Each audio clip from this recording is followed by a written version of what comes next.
وہ کئی رپورٹس اس کے بارے میں میڈیا پر موجود ہیں کہ جو ہمارے جو اٹامک ٹیکنالوجی تھی اس میں قادیانی سائنسدانوں کو روکا گیا اس میں جانے سے، مرحوم بھٹو کے دور میں بھی، جنرل ضیاء کے دور میں بھی، کہ قادیانی رپورٹس جو ہیں وہ سیکورٹی تھریٹ ہیں. ہر ملک میں اس طرح کی تنظیمیں، تو یہ ہاں جی، شیو سینا ہو گیا، آریہ سماج، برہمن سماج، اس طرح کی ہمارے پاس بالکل. تو پاکستان میں یہ سمجھا گیا اس وقت 1974 میں مرحوم بھٹو شہید کے دور میں کہ یہ نیشنل سیکورٹی تھریٹ ہیں پاکستان کے لیے. اس لیے ان کو جو کی پوسٹ تھیں، آپ کو پتہ ہوگا کہ ایک پولیٹیکل جو پارٹی تھی ہماری جناب ذوالفقار علی بھٹو صاحب کی، ان کی حکومت کے خلاف جو قادیانی جنرلز جو تھے وہ ایک کو کا پلان کر رہے تھے. تو انہوں نے ان جنرلز کو، اور جو ایئر مارشل ظفر چودھری تھے اور جنرل عبدل علی تھے، اور اس طرح ایک دو اور کچھ لوگ ایسے تھے جن کو اس سے انہوں نے آرمی سے ہٹا دیا تھا. جو ریسنٹلی ایک فائل پٹ اپ کی گئی ہے، یہ ایک پوری انکوائری رپورٹ جو کہ پاکستان بھی بھیجی گئی، اور FATF کی مد میں ہم پہ پریشر بھی امپوز کیا جا رہا ہے، اور انٹرنیشنل کمیونٹی میں بڑا ایک نیگیٹو امیج پورٹری کیا جا رہا ہے پاکستان کا، اور ایک بہت بڑی سازش کی گئی قادیانیوں کی جانب سے کہ جی ان کو اسٹیٹ جو ہے پاکستان کی وہ ان کو انصاف نہیں دے رہی، یا ان کو ایک کنویں کے اندر بند کیا ہوا ہے، یا ان کے ساتھ ظلم و زیادتی ہو رہی ہے. اس طرح کی ایک رپورٹ آئی ہے، اور ریسنٹلی پاکستان کی سینٹ میں بھی یہ چیزیں ڈسکس ہوئیں، اور پاکستان میں اس وقت کسی کو اس بارے میں نہیں پتا، اور آف دا ریکارڈ یہ ساری باتیں ہوئیں. شہید صاحب، یہ جو رپورٹ جس کی آپ بات کر رہے ہیں وہ all party parliamentary group for Ahmadiyya, قادیانیوں نے یہ گروپ وہاں پارلیمنٹ کے اندر بنایا ہوا ہے، جس کے 11 کے قریب وائس چیئر پرسن ہیں اور ایک اس کی چیئر پرسن ہے جو کہ خاتون ہے. شیوون مکڈونا اس کا نام ہے، اور اس کے کوئی 30 کے قریب اراکین بھی ہیں. آل party parliamentary group for Ahmadiyya. یہ ٹوٹل 44 کے قریب پارلیمنٹیرینز کی جانب سے ایک رپورٹ شائع ہوئی ہے، جس کا ٹائٹل ہے سفوکیشن آف دی فیتھفل، اور اس کا سب ٹائٹل ہے the persecution of Ahmadiyya Muslims and rise in extremism in Pakistan. اور اس کا جو پاکستان کے خلاف یہ ایک چارج شیٹ ہے، اس کی جو چیئر پرسن ہے اس نے اپنے انٹروڈکشن میں، تعارف میں یہ بات لکھی ہے رپورٹ کے کہ یہ ایک انکوائری رپورٹ ہے، اور اس میں یہ پاکستان کے خلاف فائنڈنگز دی گئی ہیں کہ اسٹیٹ اسپانسرڈ پرسیکیوشن اور رائز ان ایکسٹریمزم پاکستان کے اندر ہو رہی ہے، اور ریاست پاکستان گویا کہ قادیانیوں کے خلاف جتنے بھی ایکشن ہو رہے ہیں اس کی سرپرستی کر رہی ہے. تو یہ پاکستان کے لیے ایک انتہائی لمحہ فکریہ ہے. میں ایک برٹش پاکستانی کی حیثیت سے یہ کہوں گا کہ یہ رپورٹ میری رائے میں اس کی ویلیڈیٹی کو چیلنج کرنا چاہیے، کیونکہ یہ انکوائری رپورٹ ہے، اور انکوائری میں جو انکوائری کمیٹی ہے انہوں نے جج، جیوری اور ایگزیکیوشنر کا کام خود کر دیا ہے. پاکستان کو موقع نہیں دیا گیا کہ وہ اپنا موقف بیان کر سکتے. تو یہ میرے خیال میں یہ جو انکوائری رپورٹ ہے یہ نل اینڈ وائڈ ہے، یہ انصاف کے تقاضے پورے نہیں کرتی. اتنا بڑا پاکستان کے اوپر ایک الزام لگا دیا، اور پاکستان کے خلاف یہ بیرونی دنیا میں ایک میسج بھیج دیا کہ پاکستان کی ریاست قادیانیوں کو مروا رہی ہے، ان کو پر ظلم، جبر اور استبداد ہو رہا ہے. ایک تو یہ اس میں بہت اہم نقطہ ہے.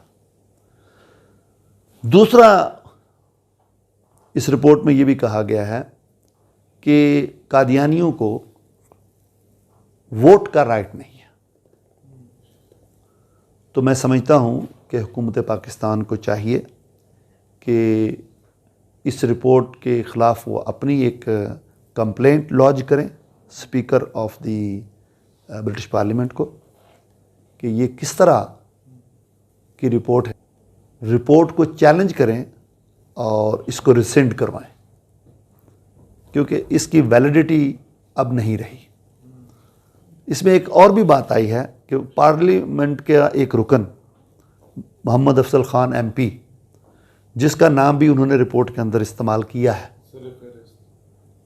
انہوں نے ابھی اپنا ایک لیٹر ایشو کیا ہے کہ میرا اس رپورٹ کے ساتھ کوئی تعلق نہیں, نہ ہی مجھ سے یہ دکھائی گئی ہے مجھے, نہ ہی میرے ساتھ کوئی اس کے بارے میں مشورہ ہوا ہے, کوئی کنسلٹیشن نہیں ہوئی. تو یہ ڈی لیجیٹیمائز کرتی ہے اس پوری کی پوری رپورٹ کو. ایک اور نقطہ اس میں جو مجھے نظر آتا ہے وہ یہ بھی ہے کہ وزارت خارجہ کو چاہیے کہ یہاں کے جو برطانوی ہائی کمشنر ہیں اسلام آباد میں ان سے بھی اس معاملے کو ڈسکس کریں کہ پاکستان ایک خود مختار ملک ہے, اس کی خود مختاری کو چیلنج کیا گیا ہے. پاکستانی کمیونٹی کے اندر ایک انریسٹ پایا جاتا ہے. سفارتی سطح پر اس مسئلے کو اٹھانا پاکستان کا قانونی اخلاقی حق ہے, یہ حق استعمال کرنا چاہیے. ہمارے جو اس وقت پارلیمنٹیرینس ہیں یا سینیٹرز ہیں انہوں نے کیا یہ رپورٹ پڑھی نہیں ہے, یا کیا وجہ ہے کہ سینٹ میں یہ چیز اتنی ڈسکس نہیں ہوئی اور 2-3 دن پہلے ایک فیصلہ آیا مائنورٹی کمیشن کا کہ کوئی بھی بندہ کسی مائنورٹی کے بارے میں فلاں فلاں فلاں فلاں کام کرے گا تو یہ سزائیں ان کو دی جائیں گی, اور ٹاپ آف دا لسٹ قادیانیوں کا نام برطانیہ میں جو پاکستانی ہائی کمیشن ہے ان کو چاہیے تھا کہ اس مسئلے کو اچھی طرح انالائز کرتے, وہاں حکومت برطانیہ کو اس پر آگاہ کرتے کہ یہ ایک یک طرفہ رپورٹ ہے, ہمیں اس پر سخت اعتراض ہے, لہٰذا اس رپورٹ کو ہولڈ کیا جائے جب تک پاکستان کا وزارت خارجہ کا ترجمان اس کے متعلق اپنی رائے آپ کو نہ دے دیں اور اس کو ریکارڈ کا آپ حصہ نہ بنا دیں, اس کو پبلش نہ کریں, نہیں تو ہم آپ کو کورٹ میں لے جائیں گے. اور ابھی بھی کورٹ میں یہ لے جا سکتے ہیں. یہاں کے جو پارلیمنٹیرینز ہیں کہ یہ 167 صفحوں کی رپورٹ ہے, اس کو کون پڑھے گا, کوئی نہیں پڑھے گا, کسی نے بتا دی تو وہ سن لیں گے. کوئی اچھے لوگ بھی ہیں جو واقعی اس معاملے کی اہمیت کو سمجھتے ہیں کہ پاکستان کی سوورینٹی کو اس رپورٹ میں چیلنج کیا گیا ہے, پاکستان کی خود مختاری کو چیلنج کیا گیا ہے, پاکستان کے آئین کو چیلنج کیا گیا ہے, پاکستان کی پارلیمنٹ کو چیلنج کیا گیا ہے, کیونکہ یہ پارلیمنٹ کا ڈیسیژن ہے, پاکستان کے آئین میں یہ امینڈمنٹ ہوئی ہے, پاکستان میں قانون سازی ہوئی ہے. اس لیے میں سمجھتا ہوں کہ یہ پاکستان کے پورے سسٹم کی جو خود مختاری ہے اس کو چیلنج کیا گیا ہے. تو پاکستان کی وزارت خارجہ اور ارباب اختیار و اقتدار یہ ان کی لیگل رسپانسبلٹی ہے. میں اس وقت ریلیجس سسٹم کی بات نہیں کر رہا ہوں, ریلیجس اسپیکٹ تو دیکھا جائے تو ختم نبوت کا معاملہ بالکل کلیئر ہے. قادیانیت کو پوری امت مسلمہ نے غیر مسلم قرار دیا ہوا ہے, جبکہ پاکستان کے ساتھ علیحدہ معاملہ ہے کہ کیونکہ پاکستان میں ان کا مرکز تھا ربوہ شہر پورا, اور اس شہر میں اسٹیٹ ود ان اسٹیٹ تھی. لہٰذا میری تحقیق کے مطابق پاکستان کی اسٹیٹ نے ان کو اپنے لیے نیشنل سیکیورٹی تھریٹ سمجھا تو ان کو غیر مسلم اقلیت قرار دیا. یوحنا آباد میں ایک واقعہ پیش آیا, کرسچن کمیونٹی نے 2 مسلمان حافظ تھے بھائی, انہیں زندہ جلایا. پاکستان کے کسی مسلمان نے کوئی ایکشن نہیں لیا کہ چلو مائنورٹی انہیں رائٹس دینے چاہیے. سندھ میں اس طرح کے واقعات پیش آتے ہیں, مسلمانوں پہ تہمتیں لگتی ہیں, مسلمان خاموش رہتے ہیں. کرکٹ میچ ہوتا ہے کسی اسٹیڈیم میں تو اس کے 1 یا 2 کلومیٹر اسکوائر میں جتنی مساجد آتی ہیں ان پہ تالا لگ جاتا ہے. جی ایچ کیو کے بالکل سامنے ایک چرچ موجود ہے, فارمیشن کمانڈر کانفرنس ہوتی ہے, کور کمانڈر کانفرنس ہوتی ہے, کبھی بھی سیکیورٹی تھریٹ کے طور پہ اسے بند نہیں کیا گیا. اور یہ بڑا اچھا جسچر ہے کہ آپ Pakistan is the safest haven for the minorities. 25 دسمبر کو آپ کا کوئی بھی اسٹیک ہولڈر آپ کو مزار قائد پہ نظر نہیں آئے گا, وہ مختلف چرچز میں آپ کو نظر آئیں گے. تو اس سے بڑھ کے کیا جسچر پاکستان شو کرے. اس کے باوجود انٹرنیشنل سطح پہ جو قادیانیوں کی جانب سے انٹرنیشنل کمیونٹی میں پاکستان کو ایک غلط تاثر دینے میں یا اس کا امیج ٹارنش کرنے میں یا پاکستان کو ڈیسٹیبلائز کرنے کا ایک حد الوسع کوشش کی گئی، کبھی FATF کی زد میں لا کے. دیکھیے ان دی UK Christian community is very clear. Like Pakistanis, Muslims, we are very clear, but there will be many Pakistani. They don't know what Qadianis are. They don't know what their beliefs are. Okay. Similarly, in the UK Christians, many of them, they don't know what Qadianis are. They think probably they have a mosque and they are like Muslims. Because their names, their clothes, their culture, they're from Pakistan, India, Bangladesh, so they are Muslim like this. Fundamental جو core belief ہے ہمارا, the belief of finality of prophethood, that Rasulullah sallallahu alayhi wa sallam, the prophet of Allah, he is the last messenger, last prophet of Allah subhanahu wa ta'ala. There is no new prophet going to come after Muhammad Rasulullah sallallahu alayhi wa sallam in any shape or form, anywhere in the world. And that is the belief of finality of prophethood. If anyone believes in a new prophet,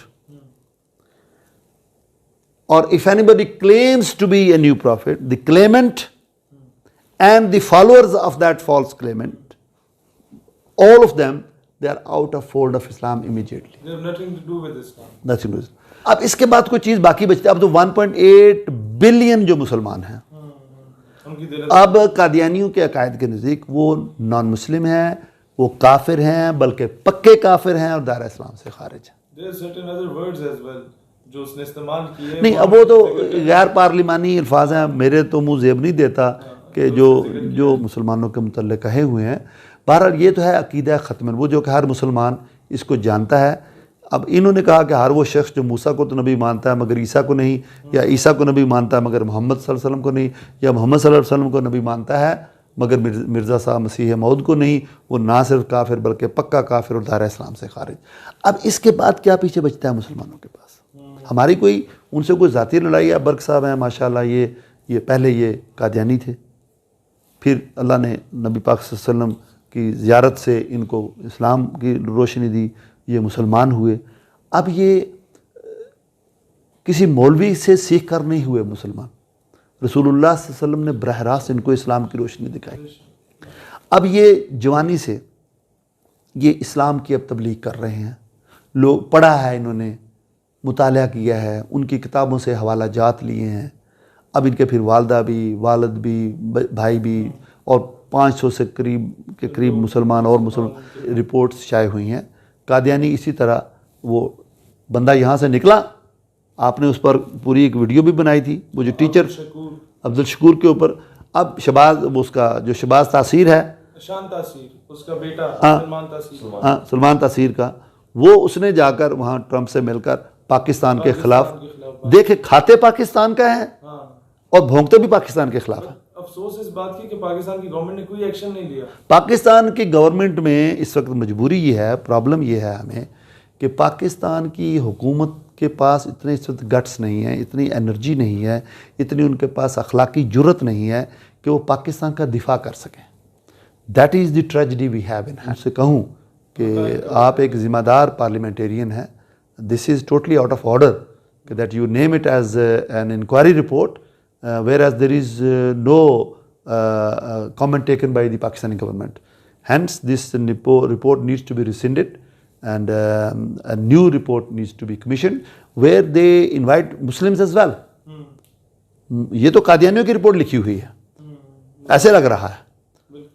یہ the parliamentarians need to sit up, they need to get up from their backside and do some hard work. کسی کی لکھی ہوئی report کو publish نہ کریں. اس report میں تو سارا قادیانیوں نے جو ایک رپورٹ بنائی ہے وہ ان کو دے دیا, انہوں نے پبلش کر دی ہے. مسلمانوں کو بھی پوچھتے نا کہ آپ کے مسائل کیا ہیں. وہ شیوون میکڈونا صرف قادیانیوں کی نہیں ہے, وہاں کی جو لوکل مسجد تھی ان سے پوچھتی, وہاں پر اسلامک سینٹر ہے ماڈرن میں, ان سے پوچھا ہے شیوون میکڈونا نے کہ آپ کا کیا موقف ہے اس بارے میں کہ پاکستان میں یہ ظلم ہو رہا ہے اور حکومت وقت اس کی حکومت پاکستان سرپرستی کر رہی ہے. ان سے نہیں پوچھا گیا, صرف قادیانیوں کے لوگوں کو کیوں پوچھا گیا. یہ انکوائری رپورٹ کیا ہوئی؟ پھر پاکستان کو چارج کیا تو آپ وہاں کی کمیونٹی سے پوچھتے جو پاکستانی کمیونٹی ہے. پاکستانی جو ہائی کمیشن ہے, Pakistan high commission must have been involved in this thing. They must have been asked about from the parliamentarians. لیکن ایسے نہیں ہوا. تو میں سمجھتا ہوں کہ اس میں غلطیاں ہوئی ہیں. ابھی افضل خان ایم پی کا ودرا کرنا یہ بہت بڑا دھچکا ہے قادیانیوں کے لیے بھی اور آل پارٹی پارلیمانی گروپ کے لیے بھی. And I think he is done a good job that he is come out and he is spoken the truth that he was not taken in confidence before they publish the report.